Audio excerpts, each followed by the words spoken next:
Welcome to science easy classes. आज हम लोग शुरू कर रहे हैं एक नया चैप्टर, एक नया अध्याय। कितना पढ़ेंगे सर? बहुत ज्यादा नहीं पढ़ेंगे, जितनी बेसिक चीजें हमें आनी चाहिए उसी के बारे में जानकारी हासिल करेंगे। चैप्टर का नाम क्या है? पता है आपको चैप्टर का नाम क्या है? जो हम लोग ऑर्गेनिक केमिस्ट्री में सीरीज चला रहे थे उसी सीरीज में नोमेनक्लेचर हो गया। यहां तक जो पढ़ाया हमने, welcome to science easy classes. हम लोग चल रहे थे ऑर्गेनिक केमिस्ट्री के एक सीरीज में, 3-4 लेक्चर आ चुके हैं। अगर वहां तक आपने ढंग से पढ़ा है या चीजों को ढंग से समझा है तो आपका बोर्ड में 7 से 8 नंबर आना तय है।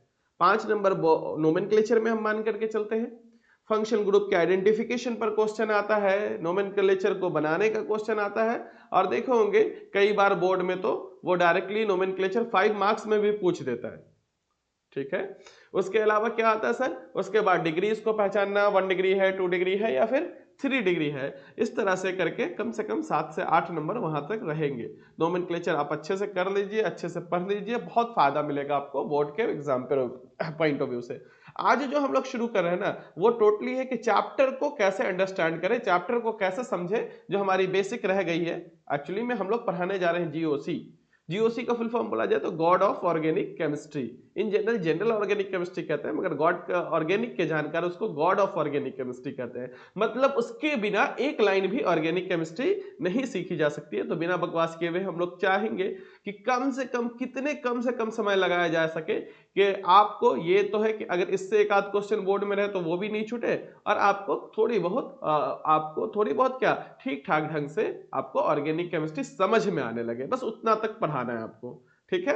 तो आप ये समझिएगा कि सर नहीं जीओसी पढ़ा रहे हैं इसका मतलब नीट पढ़ा रहे हैं, तो इतना आसान है भी नहीं। हम तो ये सिर्फ कोशिश करेंगे कि आपको जो एनसीईआरटी की किताब है, 12th की क्लास है ऑर्गेनिक केमिस्ट्री की ऑर्गेनिक 12th की जो है वो आपको बस समझ में आ जाए, इतना मैं आपको पढ़ा दूं। ठीक है। तो देखो, अपने पास जो पढ़ने के लिए, बेसिक पढ़ने के लिए सबसे पहले एक वर्ड है इलेक्ट्रोनिगेटिविटी। क्या है बच्चों? पहला वर्ड है क्या? इलेक्ट्रोनिगेटिविटी। क्या है इलेक्ट्रोनिगेटिविटी? इलेक्ट्रोनिगेटिविटी पता है आपको? याद है? तो क्या था इलेक्ट्रोनिगेटिविटी? सिंपल सा था, tendency to attract bonded pair electron. किसको? अपनी तरफ बॉन्डेड पेयर इलेक्ट्रॉन को अट्रैक्ट करने की टेंडेंसी। कहां? In a covalent bonded molecule. अरे सिंपल सा है, हम लोग ऑर्गेनिक केमिस्ट्री में क्या कैसे मॉलिक्यूल पढ़ते हैं? कार्बन के कंपाउंड पढ़ते हैं, और वो भी कैसे? कोवैलेंट बॉन्ड बनाया हुआ। सिंपल सा है। मतलब सिंपल सा ये है। क्या है इलेक्ट्रोनिगेटिविटी? आपको पहले भी मैंने पढ़ाया है कि, और इनऑर्गेनिक केमिस्ट्री में तो बहुत डिटेल में पढ़ाया है। फिर से सर यहाँ इसकी जरूरत पड़ेगी? हाँ, इसके एप्लीकेशन की जरूरत पड़ेगी। तो फिर से हम ये मान के चलते हैं, बल्कि हम तो अब ये कहते हैं कि अगर आपको, बहुत सारे बच्चों की ख्वाहिश होती है, अनगिनत बच्चे ये परेशान रहते हैं कि सर हमारा किसी भी बिना पर हमारी बेस वो हम उतने अच्छे जितने अच्छे ढंग से पढ़ना चाहिए वो नहीं पढ़ पाए, कोई भी XYZ रीजन है, तो हमें बेसिक से चाहिए। तो हम आपको बेसिक से लेक्चर दे रहे हैं, मगर आपको समझ में तभी आएगा जब एक सीक्वेंस फॉलो कीजिएगा। और सीक्वेंस क्या है? बेसिक इनऑर्गेनिक केमिस्ट्री से शुरू कीजिए, बेसिक ऑर्गेनिक केमिस्ट्री से नहीं, बेसिक इनऑर्गेनिक के पूरा पढ़ जाइए। उसके बाद इनऑर्गेनिक पढ़ना है या फिजिकल पढ़ना है वो आपकी मर्जी है। ठीक है। और बोर्ड पॉइंट ऑफ व्यू से इस सीक्वेंस में बात करेंगे, मगर इतना कहेंगे कि बेसिक इनऑर्गेनिक पढ़ जाइए, उससे हर जगह आपको हेल्प मिलेगा। तो इनऑर्गेनिक इलेक्ट्रोनिगेटिविटी के डिफिनेशन पे हम लोग पहले भी चर्चा कर चुके हैं। Tendency to attract bonded pair electron in a covalent bonded molecule. मतलब क्या है कि HCl एक कोवैलेंटेड बॉन्डेड मॉलिक्यूल है ना? क्या है मतलब सर? हाइड्रोजन का आउटर मॉलिक्यूल में 1 इलेक्ट्रॉन, क्लोरीन का आउटर मॉलिक्यूल में 7 इलेक्ट्रॉन। इसको 8 पुराना होता है तो एक अपना इलेक्ट्रॉन ये इससे शेयर करता है, ये 1 इलेक्ट्रॉन इससे शेयर करेगा, HCl बना लिया। अगर गौर से देखा जाए, अगर आपको याद है तो, ऑर्गेनिक केमिस्ट्री के दृष्टिकोण से जितना याद होना चाहिए मैं उतना बताता हूं कि अगर आपको याद है तो क्लोरीन मोर इलेक्ट्रोनिगेटिव है। तो ये जो है यहां पर शेयर्ड पेयर इलेक्ट्रॉन कितने हैं? ध्यान से वर्ड को ध्यान से सुनिएगा। तो किसी भी कोवैलेंट बॉन्ड में शेयर्ड पेयर इलेक्ट्रॉन एक बॉन्ड में 2 होते हैं, जिसमें दोनों का 1 इलेक्ट्रॉन शेयर होता है, 1 इलेक्ट्रॉन शेयर करेगा। तो क्या करता है कि यहां पर जो क्लोरीन मोर इलेक्ट्रोनिगेटिव है, जो मोर इलेक्ट्रोनिगेटिव है, वो क्या करेगा? मोर इलेक्ट्रोनिगेटिव, जो मोर इलेक्ट्रोनिगेटिव है जो मोर इलेक्ट्रोनिगेटिव है वो क्या करेगा, और ये हाइड्रोजन क्या है, लेस इलेक्ट्रोनिगेटिव है। तो जो मोर इलेक्ट्रोनिगेटिव है शेयर्ड पेयर इलेक्ट्रॉन को अपनी तरफ खींचेगा। क्या सर पूरी तरह से कंप्लीटली खींच लेगा? नहीं, अगर बॉन्ड बना के है तो थोड़ा सा अपनी तरफ खींचेगा, मतलब यहां पर जो इलेक्ट्रॉन था शिफ्ट होकर यहां चलाया तो थोड़ा सा ज्यादा किसके तरफ चला जाएगा, जो मोर इलेक्ट्रोनिगेटिव होगा, जिसकी वजह से इस पर एक चार्ज डेवलप होगा। अगर पूरा खींच लेता तो इस पर पूरा माइनस आता, मगर ये इलेक्ट्रोनिगेटिविटी की वजह से थोड़ा सा अपनी तरफ खींचा है, और इस थोड़े से दिखाने के लिए, इस थोड़ा सा को दिखाने के लिए ये जो डांसिंग डी है, ये जो डांसिंग डी है, पढ़ते इसको डेल्टा है और होता तो डेल्टा है, मगर हम लोग इन शॉर्ट इसको डेल कह लेते हैं। क्या हुआ, मोर इलेक्ट्रोनिगेटिव अपनी तरफ शेयर्ड पेड इलेक्ट्रॉन को खींचेगा, थोड़ा सा अपनी तरफ खींचेगा। कहानियां सुनाता अगर अपने पास टाइम रहता तो, मगर ज्यादा टाइम है नहीं इसलिए कहानियां मत सुने। ये क्या करता है, शेयर्ड पेड इलेक्ट्रॉन को अपनी तरफ थोड़ा सा खींच लेगा, जिसकी वजह से एक पर चार्ज डेवलप होगा, this is called del negative. जाहिर सी बात, तो इसको थोड़ा सा, इसको नुकसान होगा, थोड़ा सा नुकसान दिखाने के लिए क्या होगा, डेल पॉजिटिव। ठीक है, तो किसी भी शेयर्ड पेड इलेक्ट्रॉन में हेटेरो एटॉमिक मॉलिक्यूल है, क्या है, क्या है बच्चों, hetero atomic molecule. Hetero atomic molecule का मतलब क्या है कि अलग अलग एटम से बना हुआ अगर मॉलिक्यूल है तो इसमें एक मोर इलेक्ट्रोनिगेटिव होगा, दूसरा लेस इलेक्ट्रोनिगेटिव होगा। More electronegative shared pair electron को अपनी तरफ खींचेगा, और इसी खींचने की टेंडेंसी ही इलेक्ट्रोनिगेटिविटी कहलाती है। समझ में आया? सर एक कोई मॉलिक्यूल है, अगर कोवैलेंट बॉन्ड से बना हुआ है, अगर वो मॉलिक्यूल मोर इलेक्ट्रोनिगेटिव है तो शेयर्ड पेयर इलेक्ट्रॉन को, मतलब दूसरे के साथ जो बॉन्ड बना हुआ है, किस शर्त पे बना हुआ है कि एक एक इलेक्ट्रॉन का शेयर करेंगे, और उस शेयर पेयर इलेक्ट्रॉन को अपनी तरफ खींचेगा। खींचेगा तो इसकी वजह से इस पर चार्ज छोटा सा डेवलप हो जाएगा, थोड़ा सा। क्यों छोटा, थोड़ा सा? सर अगर पूरा खींच लेगा तो इस पर क्या हो जाएगा, ये चार्ज मॉलिक्यूल हो जाएगा, आयंस बन जाएंगे, पूरी तरह से कटायन या एनायंस बन जाएंगे, मतलब निगेटिव या पॉजिटिव हो जाएगा। खिचड़ी हो रहा है क्या?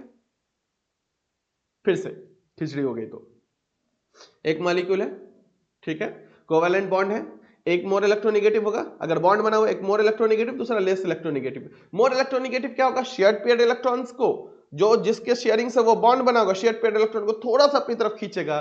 खींचेगा तो उस पर डेल नेगेटिव, दूसरे पर क्या होगा, डेल पॉजिटिव होगा। और इसी डेल नेगेटिव और डेल पॉजिटिव को ही क्या बोलते हैं, पोलराइजेशन। अगर इस तरह से हो गया तो इसको क्या बोलते हैं, पोलराइजेशन। पहली मर्तबा इलेक्ट्रोनिगेटिव ये कहां पर देखने को मिलेगा, जब कोवैलेंट बॉन्ड मॉलिक्यूल हो, हेटेरो एटॉमिक हो, एक की इलेक्ट्रोनिगेटिविटी ज्यादा हो, दूसरे की इलेक्ट्रोनिगेटिविटी कम हो। मोर इलेक्ट्रोनिगेटिव थोड़ा सा अपनी तरफ इलेक्ट्रॉन खींचेगा, खींचेगा तो डेल नेगेटिव होगा, और दूसरा थोड़ा सा देगा तो उसको क्या होगा, डेल पॉजिटिव होगा। आई बात समझ में, इलेक्ट्रोनिगेटिविटी? चलिए ठीक है सर। अब इसको पॉलिंग साहब ने एक स्केल दिया है, हम सिर्फ ऑर्गेनिक में जो यूज होगा उसको बता देते हैं कि सबसे ज्यादा इलेक्ट्रोनिगेटिव ऑक्सीजन होगा 3.5, उसके बाद क्या होगा, नाइट्रोजन 3, कार्बन 2.5 और हाइड्रोजन 2.1। ये भर चढ़ के यूज होगा। अगर इसके नीचे जाते हैं, ऑक्सीजन के नीचे सल्फर, नाइट्रोजन के नीचे फास्फोरस, तो डाउन टू द ग्रुप जाते हैं तो आपको पता है इलेक्ट्रोनिगेटिविटी बच्चों घटती है। तो इतनी बातें सारी चर्चा तो अपने बेसिक इनऑर्गेनिक केमिस्ट्री में भी पढ़ा दिया था। अभी क्यों इसको इसको पढ़ा रहे हैं, इसलिए पढ़ा रहे हैं कि अब थोड़ा सा इसके एडवांस की हमें जरूरत पड़ेगी ऑर्गेनिक केमिस्ट्री में। क्या है एडवांस? सर अभी हमने पिछली क्लास में क्या पढ़ा है, हाइब्रिडाइजेशन। एक वर्ड पढ़ा ना, आप रिपीट कर लीजिए, हाइब्रिडाइजेशन। इसका थोड़ा सा हम लोग इस्तेमाल कर लेंगे। फिर हमने बताया था ऑर्गेनिक में कितनी तरह के हाइब्रिडाइजेशन यूज करेंगे, तो सर sp3 यूज करेंगे, sp2 यूज करेंगे और sp यूज करेंगे। इसके अलावा भी होता है, हाँ बेसिक इनऑर्गेनिक केमिस्ट्री पढ़े हैं, sp3d भी होता है, sp3d2 भी होता है, मगर ऑर्गेनिक केमिस्ट्री में इस तीन ही हाइब्रिडाइजेशन को यूज करेंगे। ठीक है, हाइब्रिडाइजेशन, इस दोनों के रिलेशन में क्या क्या जरूरत है बाद में इसकी चर्चा करेंगे। हाइब्रिडाइजेशन पे रहिए और थोड़ा दिमाग शांत बना के रखिए, चीजें धीरे धीरे क्लियर होगी। ये sp3 है, तो sp3 में क्या है, इसका एक और p का 3 हिस्सा, कोई दिक्कत है? अगर इसमें परसेंटेज एस कैरेक्टर निकालिएगा तो क्या होगा बच्चों? सर हमने बचपन में परसेंटेज एस कैरेक्टर निकालना सीखा है। कैसे सीखा है? टोटल चीज कितनी है, एक एस का पी का 3, टोटल चीज कितनी है 4। अगर परसेंटेज निकालना है तो परसेंटेज का मतलब क्या, 100 में कितना, तो इस 4 को 100 से डिवाइड कर दीजिएगा, कितना मिलेगा सबका हिस्सा, 25। तो यहां पर परसेंटेज एस कैरेक्टर, एस कितना हो गया 25%, पी कितना है 3 ठो है, सबको 25-25 मिला तो एक 25 के लिए 25, एक सॉरी पी कितना है 3 है, एक पी के लिए 25%, दूसरे पी के लिए 25%, तीसरे पी के लिए 25%, 25 दिया 75, और एस एक एस के लिए कितना हो गया 25, टोटल हो गया 100। तो यहां पर परसेंटेज एस कैरेक्टर कितना निकला, जब हाइब्रिडाइज्ड कोई मॉलिक्यूल sp3 हाइब्रिडाइज्ड हो तो परसेंटेज एस कैरेक्टर कितना निकला बच्चों 25%। अगर sp2 हाइब्रिडाइज्ड हो तो परसेंटेज एस कैरेक्टर निकला कितना, बताइए बताइए ना। तो एस का एक यहां पर हम कर लेते हैं, एक एस है और 2 पी है, यही है ना बेटा, एक एस है 2 पी है, टोटल चीज कितनी होगी 3, 100 से डिवाइड कर लीजिए कितना होगा 33.33। तो कितना परसेंटेज आया निकाल लीजिए आप, परसेंटेज एस कैरेक्टर जब sp2 हाइब्रिडाइज्ड होगा तो कितना होगा 33.33%, और sp हाइब्रिडाइज्ड होगा तो परसेंटेज एस कैरेक्टर, बोलिए ना। अरे सर दो ही चीज है, एक एस दूसरा पी, तो कितना होगा 50%। याद रखिएगा कि कोई मॉलिक्यूल sp3 हाइब्रिडाइज्ड होगा तो परसेंटेज एस कैरेक्टर 25%, फिर sp2 हाइब्रिडाइज्ड होगा तो 33.33%, sp हाइब्रिडाइज्ड होगा तो परसेंटेज एस कैरेक्टर 50%। सर क्यों पढ़ाया, इसलिए पढ़ाया क्योंकि percentage S character directly proportional होता है, बोलिए इलेक्ट्रोनिगेटिविटी। मतलब कि अगर इलेक्ट्रोनिगेटिविटी का ऑर्डर अगर आप देखते हैं, इलेक्ट्रोनिगेटिविटी का ऑर्डर देखते हो, सबसे ज्यादा इलेक्ट्रोनिगेटिव कौन होगा sp, है ना, ऑर्डर ऑफ इलेक्ट्रोनिगेटिविटी देखते हैं तो सबसे ज्यादा sp होगा, उसके बाद क्या होगा sp2 होगा, उसके बाद क्या होगा sp3। और आपको एक छोटी सी बात याद रखनी है बच्चों, एक छोटी सी बात याद रखनी है जिसके लिए मैं इतना मेहनत कर रहा हूं कि सर सबसे पहले हमने ऑर्गेनिक में क्या बोले, क्या यूज होता है सबसे ज्यादा कार्बन, और क्या यूज होता है नाइट्रोजन, और क्या यूज होता है ऑक्सीजन। तो सबसे ज्यादा जो इलेक्ट्रोनिगेटिव होगा, सर याद करना जरूरी है, बहुत याद करना जरूरी है कि सबसे ज्यादा अगर इलेक्ट्रोनिगेटिविटी का ऑर्डर अगर देखते हैं आप तो सबसे ज्यादा इलेक्ट्रोनिगेटिव होगा ऑक्सीजन, और वो भी ऑक्सीजन कौन sp हाइब्रिडाइज्ड। क्यों मुश्किल है, ऑक्सीजन का हाइब्रिडाइजेशन sp भी देखने को मिलेगा आपको, sp2 भी देखने को मिलेगा और sp3 भी देखने को मिलेगा। तो सबसे ज्यादा इलेक्ट्रोनिगेटिव कौन होगा ऑक्सीजन का sp हाइब्रिडाइज्ड, उसके बाद ऑक्सीजन का sp2 हाइब्रिडाइज्ड, उसके बाद ऑक्सीजन का sp3 हाइब्रिडाइज्ड, उसके बाद कौन देखने को मिलेगा नाइट्रोजन का sp, उसके बाद कौन देखने को मिलेगा सर नाइट्रोजन का sp2, उसके बाद कौन देखने को मिलेगा नाइट्रोजन का sp3। अरे सर रुकिए रुकिए रुकिए रुकिए, ऐसा नहीं होता है, ऐसा नहीं होता है। इसके बाद जो देखने को मिलेगा वो देखने को मिलेगा कार्बन का sp, और उस कार्बन के sp के बाद नाइट्रोजन का sp3 होता है। तो यही थोड़ा सा उल्टा पुल्टी है। सर कैसे पता चला, इसके लिए बहुत सारे स्केल्स को यूज किया गया, पॉलिंग स्केल इसमें सबसे अहम है। तो फिर उतना डिटेल में तो हम लोग अभी नहीं जा सकते हैं, और उतना आप तो 11th 12th नीट जेई किसी का सिलेबस में नहीं, आप रट जाइए बस। एक छोटी सी बात याद रखनी है, अरे भाई सबसे ज्यादा इलेक्ट्रोनिगेटिव कौन है ऑक्सीजन, तो ऑक्सीजन में भी कौन होगा sp हाइब्रिडाइज्ड, क्योंकि क्यों सर परसेंटेज एस कैरेक्टर सबसे ज्यादा देखने को किसके में मिलता है ऑक्सीजन के sp में, फिर ऑक्सीजन के sp2 में, फिर ऑक्सीजन के sp3 में, फिर नाइट्रोजन के sp में नाइट्रोजन के sp2 में, फिर नाइट्रोजन का sp3 होना चाहिए। मगर रियल की बात करते हैं ना, जब रियलिटी, इसलिए ये जो है ना फ्लो नहीं आने देता है खांसी, ठीक है, जब रियलिटी की बात करता है, जब देखा गया स्केल में तो नाइट्रोजन का sp3 ज्यादा इलेक्ट्रोनिगेटिव ना होकर के कार्बन का sp होता है। तो फिर बचा क्या सर, फिर बचा क्या कार्बन का sp, फिर क्या बचा कार्बन का sp2 और लास्ट में कार्बन का sp3। ये चीज 2 बार देख लीजिए और अच्छे से आप याद कर लीजिए, सर काम आएगा, बहुत ज्यादा काम आने वाला है। तो अभी तक हमने क्या पढ़ा सर, इलेक्ट्रोनिगेटिविटी। इलेक्ट्रोनिगेटिविटी क्या होता है, जो मोर इलेक्ट्रोनिगेटिव होता है शेयर्ड पेयर इलेक्ट्रॉन को अपनी तरफ थोड़ा सा खींच लेता है, जिसकी वजह से उस पर चार्ज डेवलप होता है, डेल निगेटिव और डेल पॉजिटिव, इतना जान लीजिए। सर सबसे ज्यादा इलेक्ट्रोनिगेटिव कौन है, पूरे पीरियोडिक टेबल में तो फ्लोरीन है, मगर फ्लोरीन ऑर्गेनिक में दिखाई नहीं देता, अपने काम किससे होता है ऑक्सीजन से। ऑक्सीजन का कितना 3.5 याद कर लीजिए, ऑक्सीजन के बाद क्या होता है नाइट्रोजन का 3, कार्बन का 2.5 और हाइड्रोजन का 2.1। ये है इलेक्ट्रोनिगेटिविटी का ऑर्डर।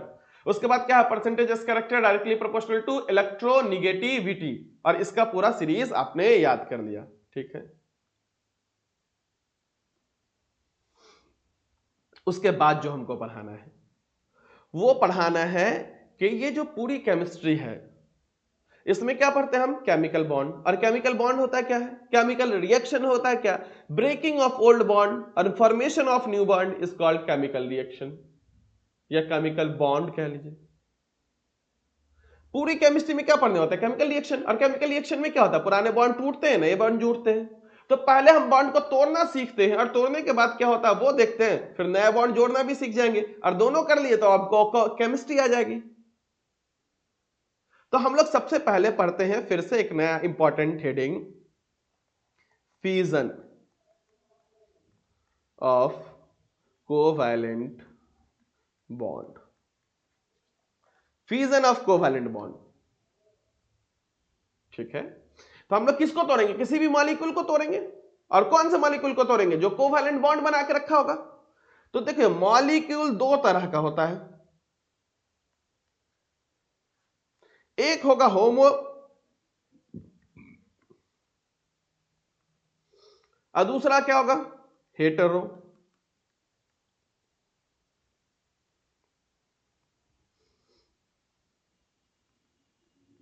होमो एटॉमिक कह लेते हैं और दूसरा क्या, हेटेरो एटॉमिक कह लीजिए। होमो एटॉमिक का मतलब क्या होगा, जिसमें एक तरह का एटम हो, वन टाइप ऑफ एटम।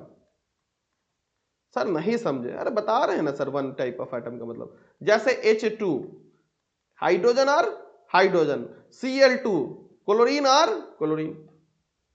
और दूसरे कैसे होंगे, हेटेरो एटॉमिक का मतलब क्या होगा, हेटेरो एटॉमिक का मतलब क्या होगा सर, हेटेरो एटॉमिक का मतलब होगा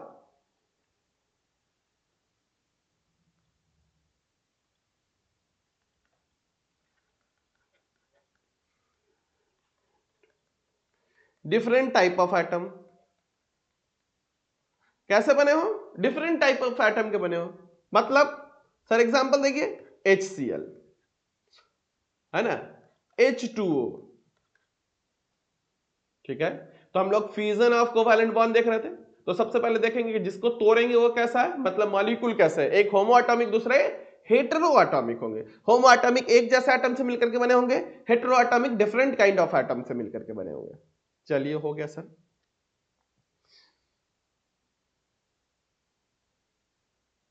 चलिए उसके बाद जब हम लोग बॉन्ड तोड़ेंगे,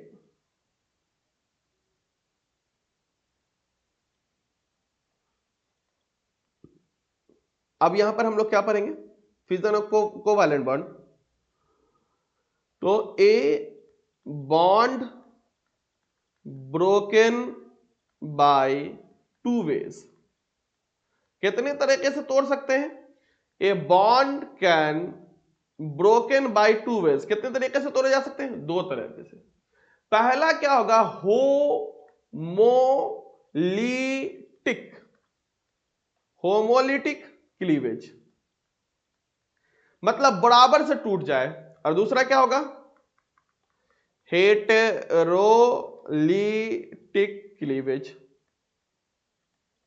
अब ध्यान से सुनो, अभी जो हमने पढ़ा क्या, होमोलिटिक क्लीवेज, बराबर से कहां टूटेगा। अरे सर बराबर से कहां टूटेगा, तो सिंपल सा बात है, जहां होमो एटॉमिक होगा। होमोलिटिक बराबर से, साइमेट्रिकल कहां टूटेगा, जैसे होमो एटॉमिक होगा।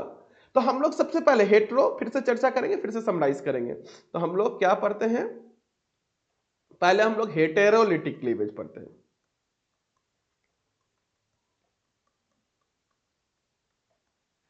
हेटेरोलिटिक क्लीवेज,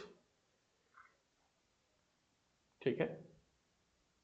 यहां पर अगर मान लो ए और बी, कोई बी बॉन्ड बना के, ए अलग हो गया, बी अलग हो गया, कौन सा, होमोएटॉमिक की हेटेरोएटॉमिक, दिमाग लगाओ। अरे दोनों अलग है तो हेटेरोएटॉमिक है।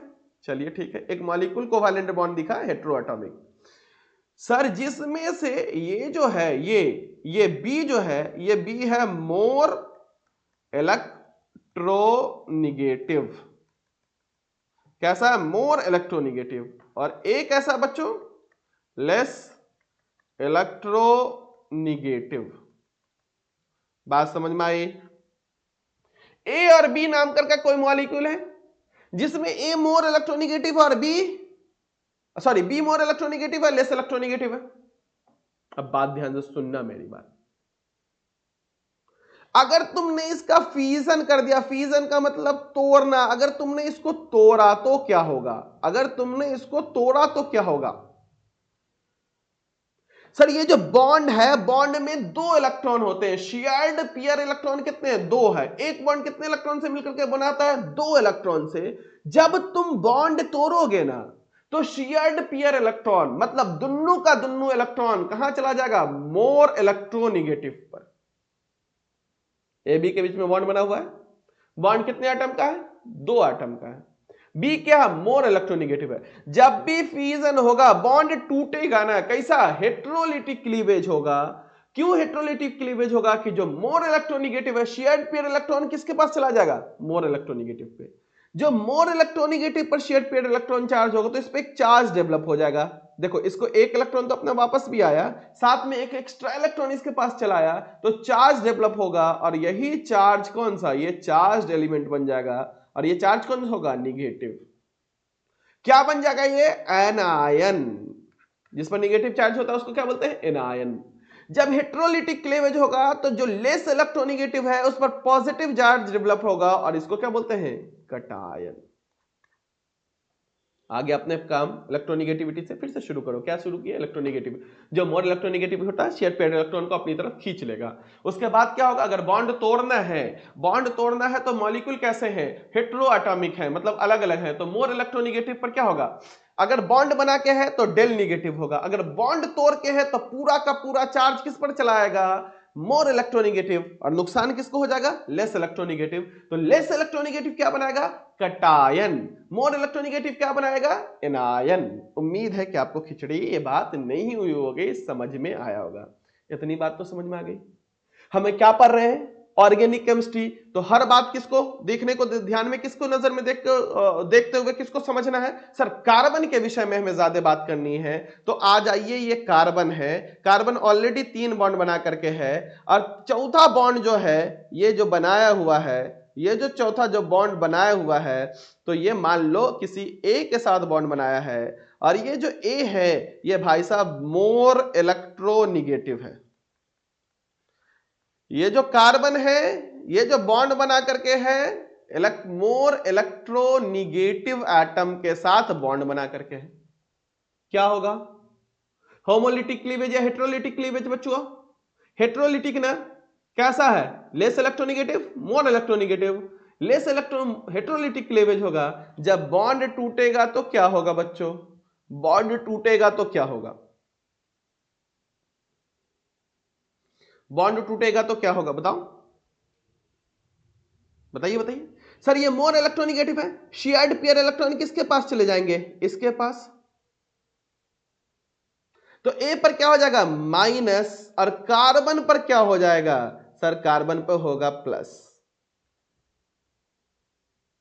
ये कार्बन क्या बना? ये कार्बन क्या बना? ये सर कार्बन पर क्या हो गया? कार्बन पे आ गया कटायन। और इसको पूरे को क्या बोलते हैं? कार्बोकटायन। जब ऑर्गेनिक केमिस्ट्री में कोई मॉलिक्यूल बॉन्ड बना करके हो और जो बॉन्डेड एटम है वो मोर इलेक्ट्रोनिगेटिव है, तो जब बॉन्ड टूटेगा तो क्या करेगा? बॉन्डेड इलेक्ट्रॉन अपनी तरफ खींच लेगा, तो कार्बन पे क्या बना देगा? कटायन। और हमको क्या मिला? कार्बोकटायन। और इतना जो शुरू से अभी जो आधा घंटा ताम झाम चला है, कार्बोकटायन बनने के लिए, इसी को समझने के लिए बना है। हमें पढ़ना है 3 प्रकार की चीज: carbocation, कार्बो anion, carbon free radical. और इसी carbocation, कार्बो anion, carbon free radical को समझने के लिए इतना देर से तामझाम चल रहा था। क्या है? ऑर्गेनिक केमिस्ट्री है, ऑर्गेनिक कंपाउंड होंगे। ऑर्गेनिक कंपाउंड मतलब कार्बन के कंपाउंड होंगे। कार्बन के साथ कोई अगर मोर इलेक्ट्रोनिगेटिव जुड़ा हुआ है, अगर बॉन्ड टूटेगा, टूटना मतलब फ्यूजन करेगा, तो जो मोर इलेक्ट्रोनिगेटिव है इलेक्ट्रॉन लेके भाग जाएगा, और कार्बन पे क्या आएगा? प्लस चार्ज, उसको बोलेंगे कार्बोकटायन। तो सबसे पहले मेरा सवाल, इसके पास नंबर ऑफ इलेक्ट्रॉन कितने हैं? इस कार्बन के पास नंबर ऑफ इलेक्ट्रॉन कितने हैं? ठीक है, कार्बन के पास अपना इलेक्ट्रॉन कितना होता है? सर वैसे तो 6 होता है। कौन से इलेक्ट्रॉन की बात करते हैं? सर आपने बेसिक इनऑर्गेनिक केमिस्ट्री पढ़ाया है और आउटर मोस्ट शेल के इलेक्ट्रॉन की बात करते हैं, वैलेंस इलेक्ट्रॉन की बात करते हैं, और वैलेंस इलेक्ट्रॉन कितना है? 4, 2 और 4। आउटर मोस्ट शेल में कितने इलेक्ट्रॉन है? 4। एक ये वाला बॉन्ड बना करके है, ये बॉन्ड बना करके है, तो एक अपना एक दूसरे से शेयर कर रहा होगा, तो कितना हो गया? 5। ये कितना है? एक अपना एक दूसरे से शेयर कर रहा होगा, तो बोलिए ना। अरे 4 खुद का था, 4 खुद का था, ठीक है। फिर से यहां से देखो, 4 खुद का था, एक अपना, यहां पे एक अपना एक इससे शेयर कर रहा है, 2। फिर ये क्या होगा? एक अपना इससे शेयर कर रहा है तो 4, एक अपना एक इससे शेयर कर रहा है तो 6, ठीक है। मतलब 3 इलेक्ट्रॉन शेयर कर करके, 3 इलेक्ट्रॉन शेयर कर करके 3 दूनी 6 इलेक्ट्रॉन पुराया। ये जो चौथा इलेक्ट्रॉन जो दूसरे से शेयर कर रहा था, इस ए से शेयर कर रहा था, ई इलेक्ट्रॉन लेके कौन भाग गया? ए। तो एक इलेक्ट्रॉन का इसको नुकसान हो गया। दिमाग बहुत ज्यादा हॉलमल हो गया, बात नहीं समझ में आया तो एक बार रिवाइंड करके देखो। अब कुछ नहीं समझ में आया तो फिर जुगाड़ सुनो, देसी जुगाड़। ये कार्बन कितना बॉन्ड बना करके है? 3। 3 बॉन्ड मतलब 6 इलेक्ट्रॉन, काम खत्म। तो कार्बन के पास नंबर ऑफ इलेक्ट्रॉन कितना हो गया? 6। एक और तरीका, टोटल इलेक्ट्रॉन इसके पास कितने होते हैं? कार्बन के पास 4 होते हैं ना, तो 4 है। एक इसकी वजह से, इस बॉन्ड की वजह से मिला 5, इसके बॉन्ड की वजह से मिला 6, एक इसकी वजह से मिला तो 7, और एक प्लस की वजह से लेके भाग गया तो 6। दिमाग खिचड़ी हो गई। तो जो तरीका आपको आता है सीख लो, नहीं आया समझ में, 1 बॉन्ड, 2 बॉन्ड, 3 बॉन्ड, कितने इलेक्ट्रॉन? 6। तो सेंट्रल एटम के पास नंबर ऑफ इलेक्ट्रॉन कितने हैं? 6। ये कैसा है? इलेक्ट्रॉन डिफिशिएंट है। इलेक्ट्रॉन डिफिशिएंट है ना, इलेक्ट्रॉन की इसके पास कमी होगी ना, तो ये क्या होगा? फिर इलेक्ट्रॉन चाहेगा तो ये कैसा होगा? इलेक्ट्रोफाइल। और आपने पढ़ा हो चाहे नहीं पढ़ा हो, इसका नाम खूब सुना होगा, इस वर्ड को खूब सुना होगा, और इस वर्ड ने आपको खूब परेशान किया होगा। सेंट्रल कार्बोकेटाइन के पास कितने इलेक्ट्रॉन? 6 इलेक्ट्रॉन। कैसा है? इलेक्ट्रॉन डिफिशिएंट है। इलेक्ट्रॉन डिफिशिएंट होगा तो क्या होगा? इलेक्ट्रोफाइल। सर इसकी हाइब्रिडाइजेशन क्या होगी? इस कार्बोकेटाइन की हाइब्रिडाइजेशन क्या होगी? तो सर अभी तो आपने हाइब्रिडाइजेशन पढ़ाया है, क्या पढ़ाया है? सेंट्रल एटम को देखो, sigma bond plus lone pair गुन लो, लोन पेयर है नहीं, सिग्मा बॉन्ड है। कितने सिग्मा बॉन्ड है? 3 है। 3 की हाइब्रिडाइजेशन क्या होती है? 3 के लिए sp2। सर इसकी ज्योमेट्री क्या होगी? सर याद है sp2 की क्या होती है? Trigonal planar. ज्योमेट्री क्या होगी? Trigonal planar. ऐसे ऐसे या ऐसे, यहां पे प्लस डाल दो, यहां पे प्लस डाल दो। सर बॉन्ड एंगल कितने होंगे? Bond angle, sir trigonal planar में बॉन्ड एंगल 120 डिग्री के होते हैं। कितने के होते हैं? 120 डिग्री के होते हैं। कुछ है?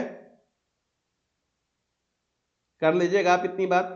टोटल नंबर ऑफ इलेक्ट्रॉन कितने हैं? 7। इलेक्ट्रॉन डिफिशिएंट है, इलेक्ट्रोफाइल, हाइब्रिडाइजेशन है sp2, ज्योमेट्री ट्राइगोनल प्लेनर। तो देखो बउआ, हम लोगों के पास क्या हुआ? हेटेरोलिटिक क्लीवेज हुआ, हेटेरोलिटिक क्लीवेज होगा। ये कैसा होगा? साइमेट्रिकल होगा कि अनसाइमेट्रिकल होगा? बराबर से टूटेगा कि बराबर से नहीं टूटेगा? बराबर से नहीं टूटेगा, इसलिए कई जगह लिखा होगा अनसाइमेट्रिकल होगा। सर ये अपने मने बॉन्ड टूट जाता है? अपने मने नहीं टूटता है। ये कैसे टूटता है? तो favoured bye,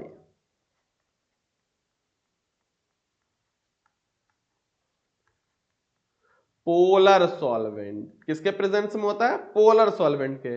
sir polar solvent का मतलब क्या होगा?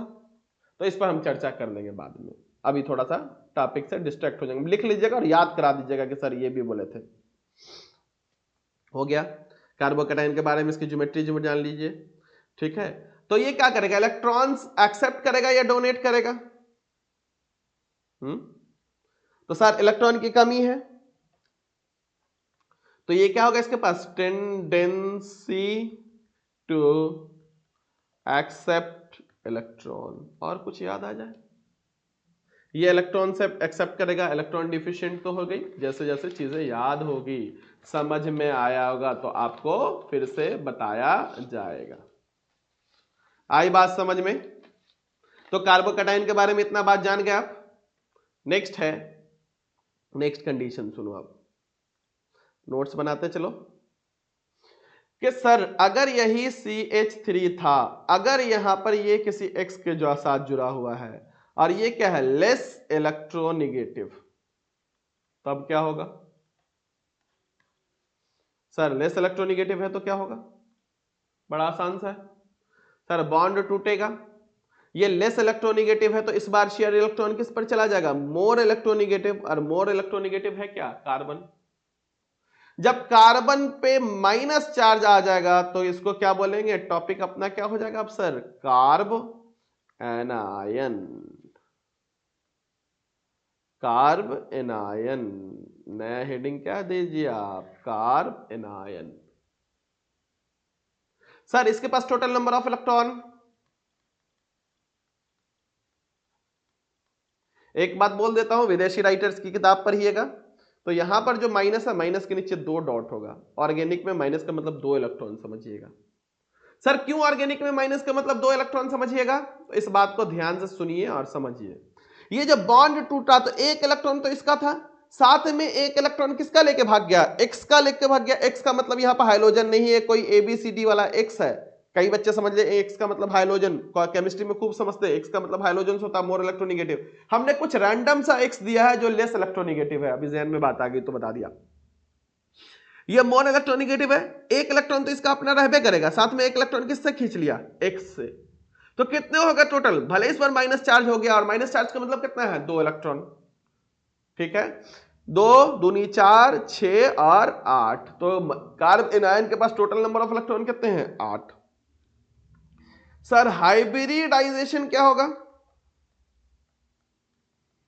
तो इसमें बड़ा कंट्रोवर्सी है, कई लोग बोलेंगे sp2, कई लोग बोलेंगे sp3। धीरज रखिए, इसकी हाइब्रिडाइजेशन sp3 ही होगा। तो कई बार बच्चे बोलेंगे जो थोड़ा बहुत कचरा ज्ञान लेकर के आए हैं कि सर हमने मास्टर साहब तो इसको sp2 पढ़ाए थे, माइनस वाले को भी। तो सर माइनस वाला sp2 कब होगा? कोई इसके लिए कंडीशन है, सर्टेन कंडीशन है, वहां पे बात करेंगे, अभी हम खिचड़ी नहीं बनाएंगे। ये पर धीरज रखिए, इसकी हाइब्रिडाइजेशन सिंपल सा है। क्या गिनते हैं? Sigma plus electron pair, lone pair, 1 2 3 bond है, और यहां 2 इलेक्ट्रॉन। 2 इलेक्ट्रॉन का मतलब क्या है? एक पेयर ऑफ इलेक्ट्रॉन, जिसको हम लोग लोन पेयर बोलते हैं। टोटल कितने हो गए? 4। 4 के लिए हाइब्रिडेशन क्या होती है? sp3। अच्छा, कई बच्चे, जिन बच्चों को नहीं समझ में आ रहा है, थोड़ा सा एडवांस बात बोल रहे हैं, जब कॉन्जुगेशन में होगा ना, कॉन्जुगेशन में, तब इसकी हाइब्रिडेशन sp2 होती है। अभी ये कॉन्जुगेशन में नहीं है, अकेले है, तो हाइब्रिडेशन इसकी sp3 ही होगी। जिनको नहीं समझ में आया कॉन्जुगेशन वर्ड, आप दिमाग मत लगाइए, कॉन्जुगेशन वर्ड हम सिखाएंगे। तो इसकी हाइब्रिडेशन क्या हो जाएगी बच्चा? sp3। ज्योमेट्री क्या होगी? ज्योमेट्री क्या होगी? याद है तुम लोगों को sp3 की? टेट्राहाइड्रल। ज्योमेट्री क्या होगी? टेट्राहाइड्रल। इलेक्ट्रॉन डिफिशिएंट के इलेक्ट्रॉन रिच, सर ये होगा इलेक्ट्रॉन रिच। इलेक्ट्रॉन डिफिशिएंट की इलेक्ट्रॉन रिच। इलेक्ट्रॉन का एक्सेप्टर होगा कि इलेक्ट्रॉन का डोनर होगा? टेंडेंसी टू एक्सेप्ट इलेक्ट्रॉन होगा कि टेंडेंसी टू डोनेट इलेक्ट्रॉन होगा? तो इसका होगा क्या? टेंडेंसी, चाहत होगी टू डोनेट इलेक्ट्रॉन। जाने कार्बन आयन के बाद में जानेंगे। ठीक है, तो हम लोगों ने क्या पढ़ा? Heterolytic cleavage. अब बारी है अपने को पढ़ने की, क्या पढ़ने की बारी है sir? Homolytic cleavage. Homolytic cleavage, homo मतलब क्या है? बराबर से टूटेगा।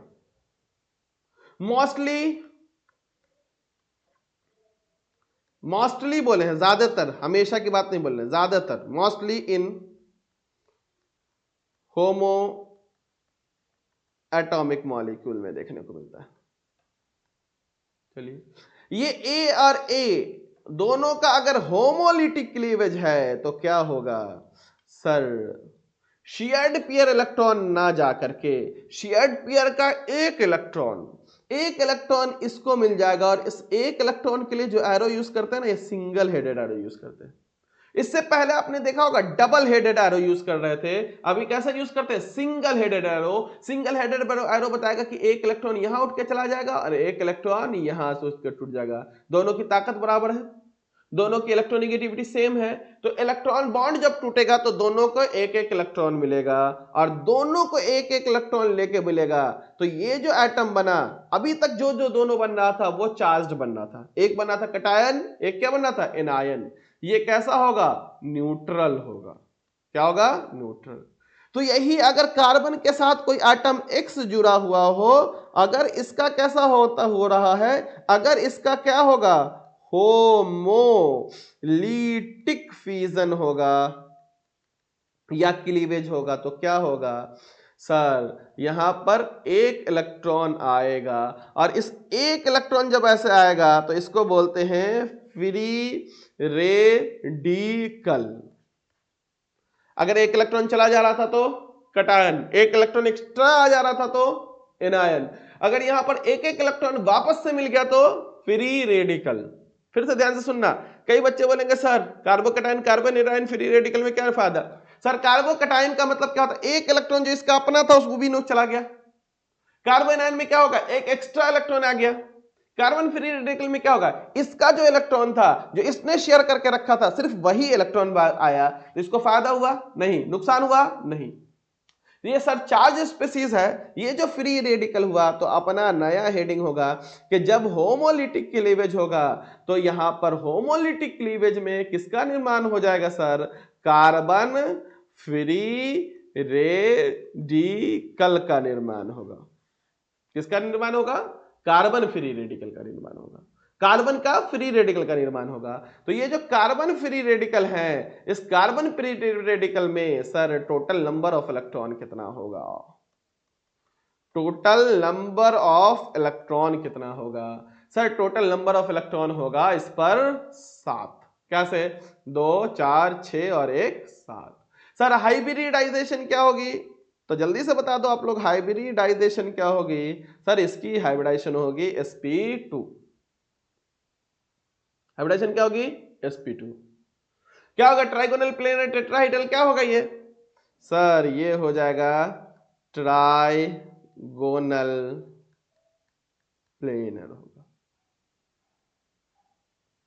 ठीक है सर, इलेक्ट्रॉन डिफिशिएंट या इलेक्ट्रॉन रिच कितना पुराना होता है, 8। तो ये भी कार्बोकटायन की तरह कितना है, 8 से कम है, तो इलेक्ट्रॉन डिफिशिएंट है। इलेक्ट्रोफाइल या न्यूक्लियोफाइल, तो सर इलेक्ट्रोफाइल ये भी होगा। मोस्टली प्रॉपर्टी किससे मिलती जुलती होगी, कार्बोकटायन से मिलती जुलती होगी। सर ये कहां होता, अपने मन से टूटता है क्या, तो अपने मन से टूटता है क्या, नहीं सर, ये टूटता है तो ये कहां होता है, फेवर्ड बाय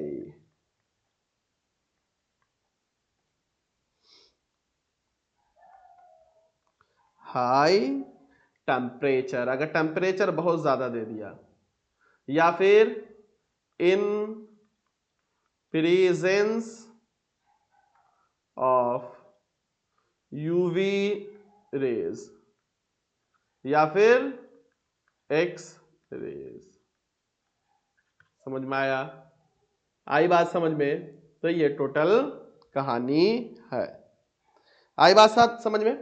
तो अभी तक हमने इस पूरे चैप्टर में क्या पढ़ा, फिर से देख लो, ऑर्गेनिक केमिस्ट्री से बहुत, ऑर्गेनिक केमिस्ट्री का भूत बना हुआ, बच्चों को बहुत डर रहता है सर अभी तक इसमें क्या पढ़ाया आपने। हमने आपको कहा पढ़ा कि इलेक्ट्रोनिगेटिविटी आपको मालूम होना चाहिए, इलेक्ट्रोनिगेटिविटी आपको मालूम होना चाहिए। क्या है sir electronegativity, shared paired electron को अपनी तरफ खींच लेगा, पूरा खींच लेगा नहीं, थोड़ा सा, थोड़ा सा की वजह से क्या होगा, डेल निगेटिव और डेल पॉजिटिव। मतलब कोई ए और बी है, अगर दोनों साथ में बॉन्ड बना के है, अगर ये मोर इलेक्ट्रोनिगेटिव है तो इस पर क्या होगा, डेल निगेटिव। मगर अगर ये इसने बॉन्ड तोड़ा है, बॉन्ड तोड़ने के लिए कुछ फैक्टर आए जिसके से बॉन्ड टूट गया, तो इसमें बॉन्ड जब टूट गया तो जो मोर इलेक्ट्रोनिगेटिव है शेयर्ड पेयर इलेक्ट्रॉन को खा जाएगा और इस पर चार्ज कौन सा होगा, निगेटिव, और इस पर पॉजिटिव। बॉन्ड बना हुआ तो डेल निगेटिव और डेल पॉजिटिव, बॉन्ड टूट गया तो कंप्लीटली निगेटिव और कंप्लीटली पॉजिटिव। जब कंप्लीटली निगेटिव और कंप्लीटली पॉजिटिव होगा तो दोनों में आयन का फॉर्मेशन होगा और इस प्रोसेस को क्या बोलते हैं, आयोनाइजेशन। एक बन जाएगा कटायन, दूसरा एनायन। अगर बॉन्ड जुड़ा हुआ है बस तो थोड़ा थोड़ा खींचा खाची कर रहा है तो इसको क्या बोलते हैं, पोलराइजेशन। ठीक है। उसके बाद क्या पढ़ाया, percentage S character directly proportional to electronegativity, जिसका परसेंटेज इस कैरेक्टर ज्यादा होगा वो मोर इलेक्ट्रोनिगेटिव होगा। ऑक्सीजन है तो ये नहीं तय करेगा कि सबसे ज्यादा इलेक्ट्रोनिगेटिव कौन है, बल्कि ऑक्सीजन की आपको क्या देखनी पड़ेगी, आपको साथ में हाइब्रिडाइजेशन देखनी पड़ेगी। कार्बन ही तय नहीं करेगा कि वो मोर इलेक्ट्रोनिगेटिव है या लेस इलेक्ट्रोनिगेटिव है, कार्बन देखना पड़ेगा कि कौन सी हाइब्रिडाइजेशन में है। कार्बन का sp सबसे ज्यादा इलेक्ट्रोनिगेटिव होगा बजाय कार्बन के sp2 और sp3 के। इलेक्ट्रोनिगेटिविटी देख लिया। अब जब इलेक्ट्रोनिगेटिविटी देख लिया तो अब हम लोग को आया बॉन्ड तोड़ने का टाइम। बॉन्ड कितने तरह से टूटेगा, दो तरह से, होमोलिटिक क्लीवेज और हेटेरोलिटिक क्लीवेज। बराबर से टूट गया तो होमोलिटिक क्लीवेज, बराबर से नहीं टूटा तो हेटेरोलिटिक क्लीवेज होगा। जो हेटेरोलिटिक क्लीवेज होगा मोर इलेक्ट्रोनिगेटिव इलेक्ट्रॉन को अपनी तरफ खींचेगा और लेस इलेक्ट्रोनिगेटिव इलेक्ट्रॉन को अपनी तरफ से देगा।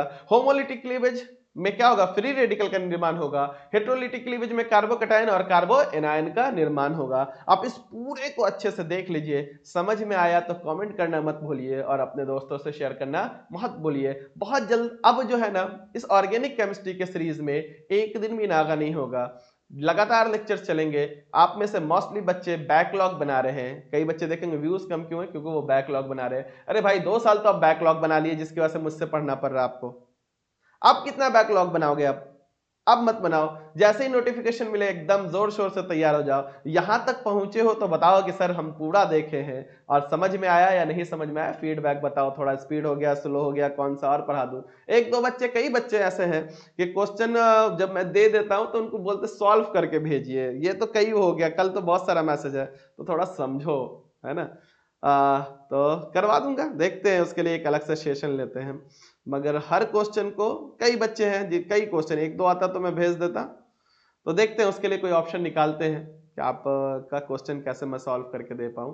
तो जिन बच्चों को नहीं मिल पाया है तो फिर वो, हाँ ठीक है, समझ लेना, करते हैं उसके लिए कुछ ना कुछ। चलो bye, thank you, have a nice day.